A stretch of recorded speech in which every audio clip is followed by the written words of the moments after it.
Please sit in a comfortable meditation posture and close the eyes. Connect with the silence that is always there deep in the mind.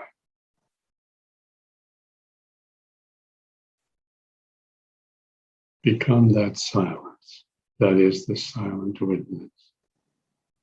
You are the silent witness.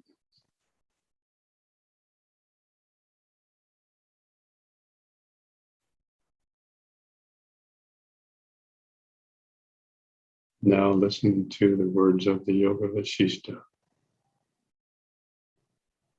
Book 4, Chapter 42. From Brahma to ordinary mind, producing individual souls. Vasishta continued. Brahma, now hear what is the antidote against the widespread disease of ignorance and the raging epidemic of unreality, which vanish from view upon your close inspection of it. I am going to expand upon something I was going to mention earlier concerning the qualities of sattva, purity, and rajas, activity, in order to investigate the powers of the mind. The same Brahman who is all-pervading, undecaying, and immortal, without beginning or end, and free from error, is known as intellectual light. The intellect, which is the body of Brahma and has its vibration in itself, becomes agitated and condensed at intervals, like the translucent water of the ocean has its motion of itself and becomes dense and thickened by its disturbance. As seawater is agitated in itself without any motion or excitation from without, so the Almighty Power exerts its force in itself throughout all eternity and infinity.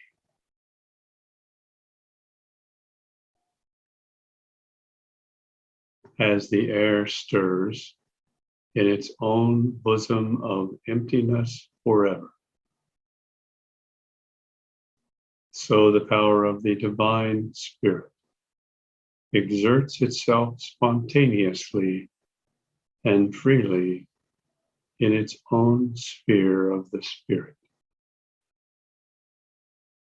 As a flame rises high of its own accord, so the power of the Spirit extends in itself in all directions. As the sea seems to move with its sparkling waters, reflecting the sun and moonbeams upon its surface, so the Almighty Spirit appears to shake with the fleeting reflections of creation in its bosom. As the sea sparkles with the golden beams of the starry sky, so the vast and translucent soul of God shines with the light of its own intellectual sphere. As chains of pearly rays glitter to our sight in the empty sky, so the diverse forms of things fly about in the vast emptiness of consciousness. These intellectual images being pushed forward by the force of consciousness, begin to roll in its empty sphere like waves in the sea. These images, although inseparable from the consciousness of the divine spirit, yet seem to be apart from it, like light shining through the holes of needles and other openings.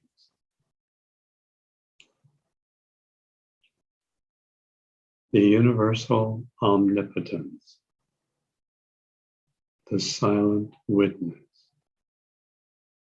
exhibits itself in those particular forms as the moon shows her various crescent shapes in her different phases. Thus, the intellectual power of the silent witness, coming to shine forth as light, refracts itself in various forms as the very many appearances of that great light.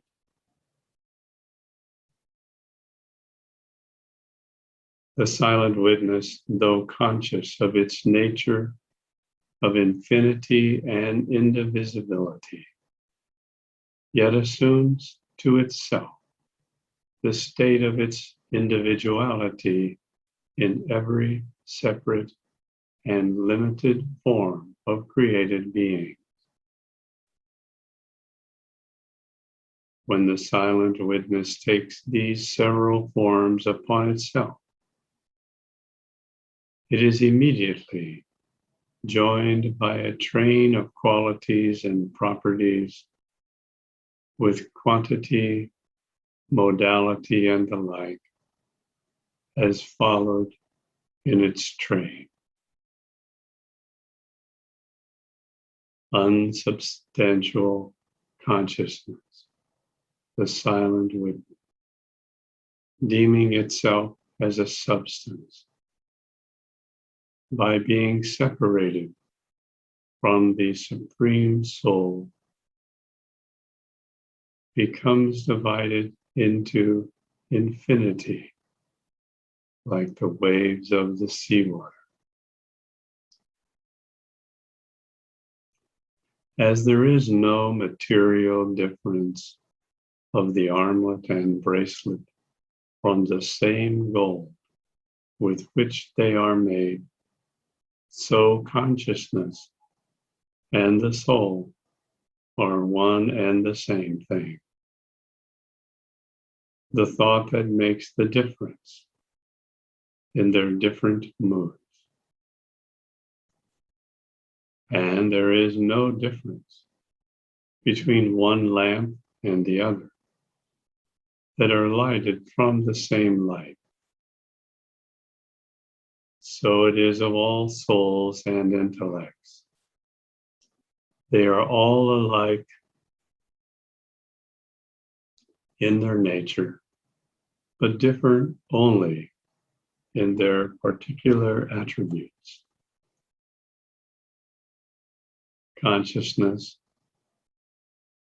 being put to action by the force of the soul on particular occasions, pursues its desires and the objects of its fancy.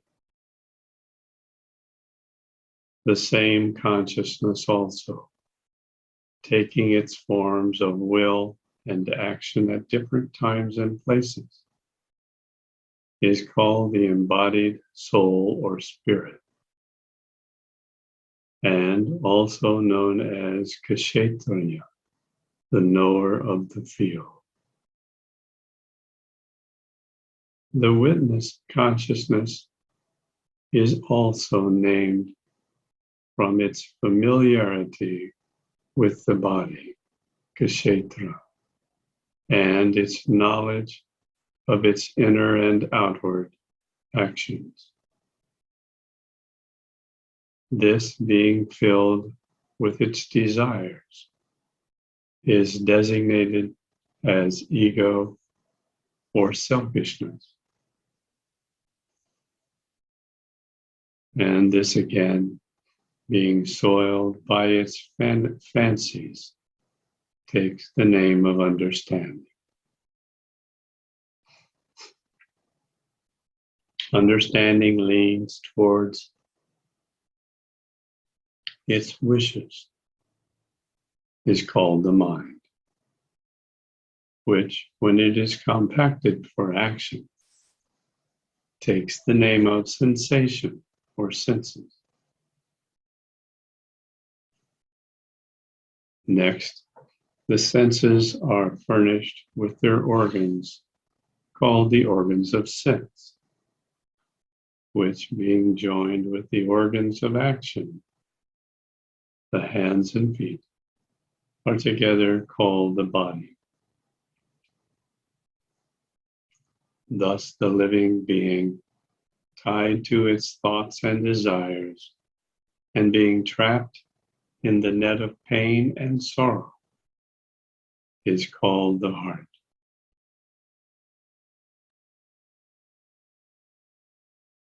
This is chitta, the memory aspect of the mind. Thus, the gradual development of consciousness produces its successive results.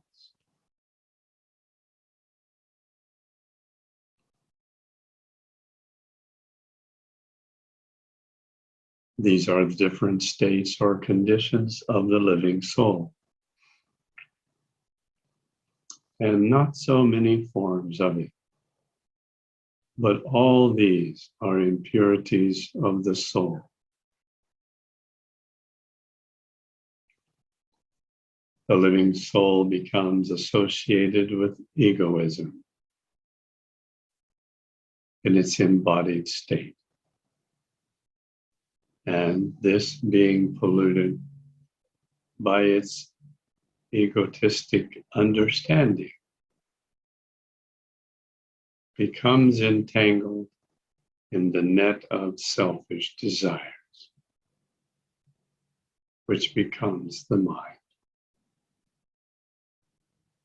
The lustful mind becomes eager to graft itself in its consorts and offspring, and to secure the false possessions of the world to itself, and without a rival. The tendencies of the mind pursue their desired objects as the cow follows the lusty bull. The mind runs after its objects only to be polluted by them, as the sweet stream of the river meets the sea to become bitter and briny. Thus the mind, being polluted by its selfishness, loses the freedom of its will and becomes bound to its desires, like silkworms in their cocoons.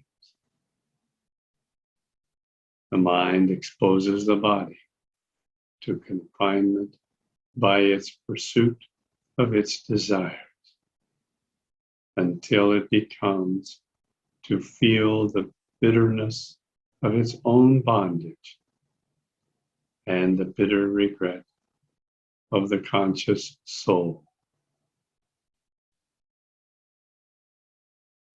Knowing itself to be enslaved, it bids farewell to the freedom of its thought and knowledge, and begets gross ignorance within itself, which rages and ranges free in the forest of this world with its horribly monstrous appearance. The mind containing within it the flame of its own desires, is consumed to death like a chained lion in a fire. It assumes to itself the agency of all its various acts under its subjection to a variety of desires. Thus, it exposes itself to the changes of its state in this life and all its future births.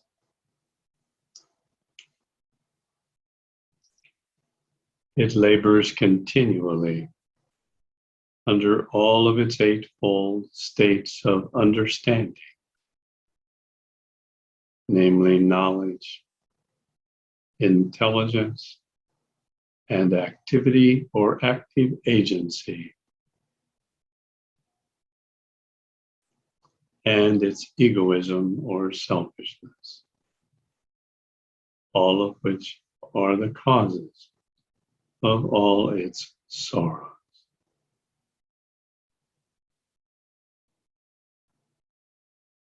So these various agencies, including the ego, are all formed from individual karmic traces.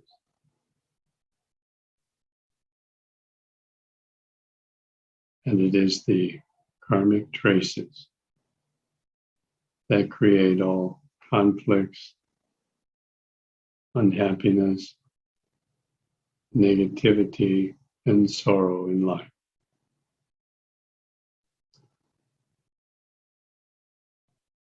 If we balance all of these karmic traces, we are freed from the cage of the body and the jail of the mind, and return to our pure state of pure being, the silent witness.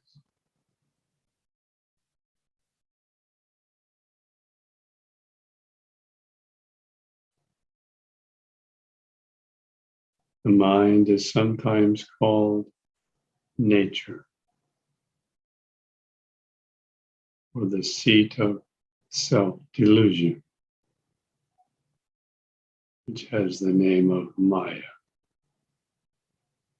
The mind is often converted to foulness and very often to activity.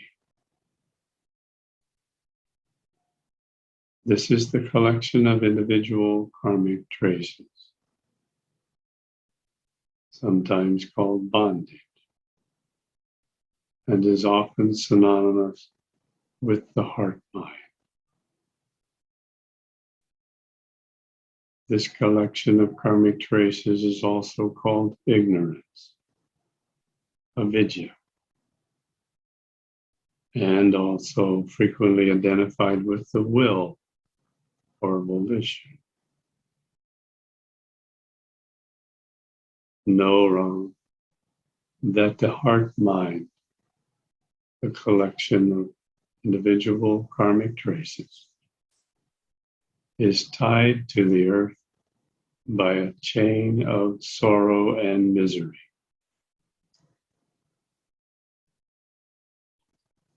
It is full to the brim with greed and grief, and it is the abode of passions.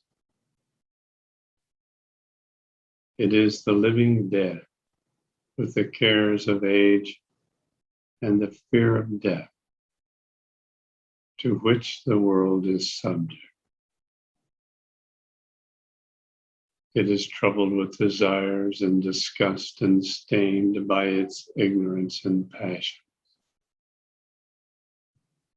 This collection of individual karmic traces is infected and infested with the prickly thorns of its wishes and brambles of its acts.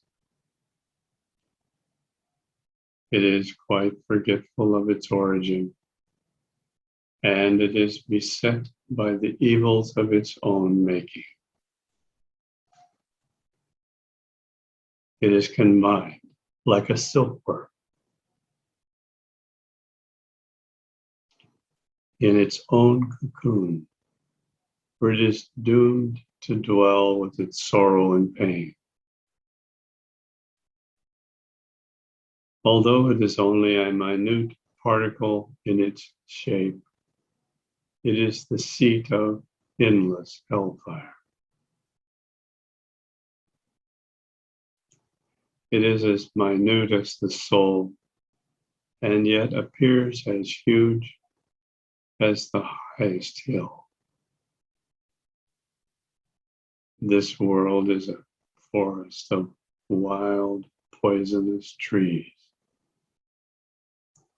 branching out with their fruits of decay and death.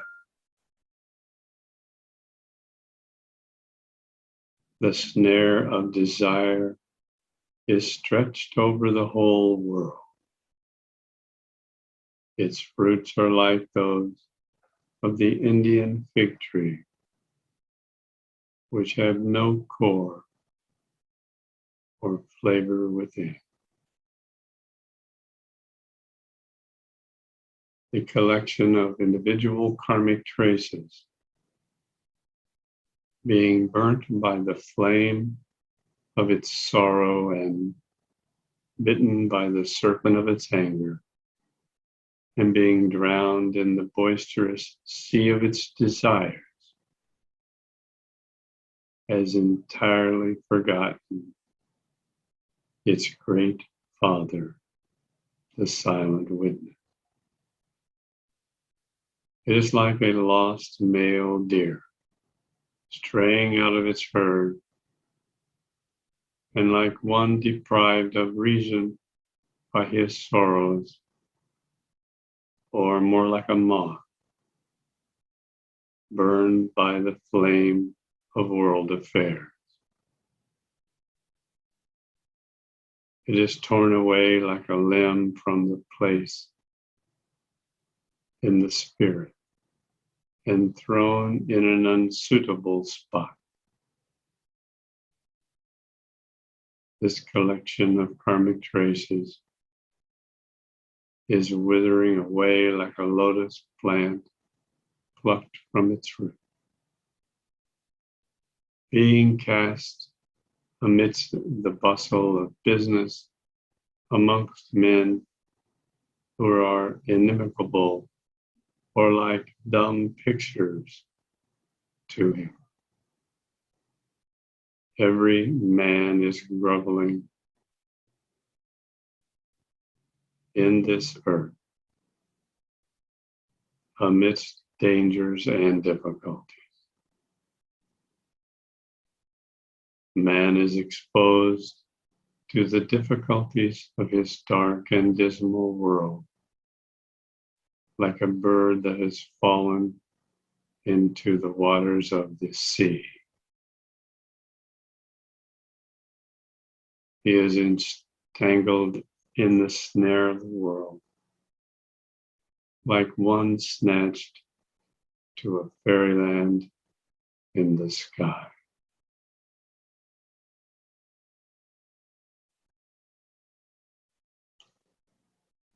Now let us continue established as the silent witness and begin the process of Trimana Sanyama.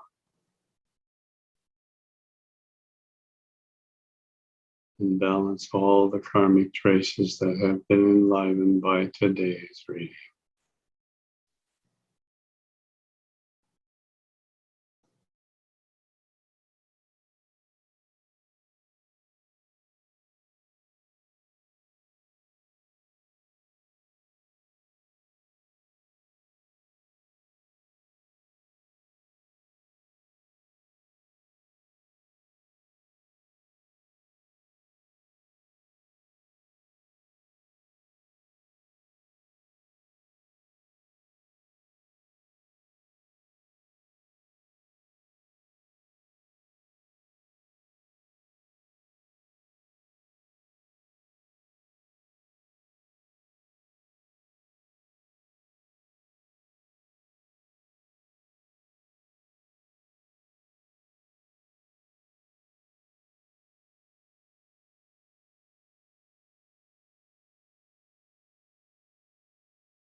Jai Gurudev.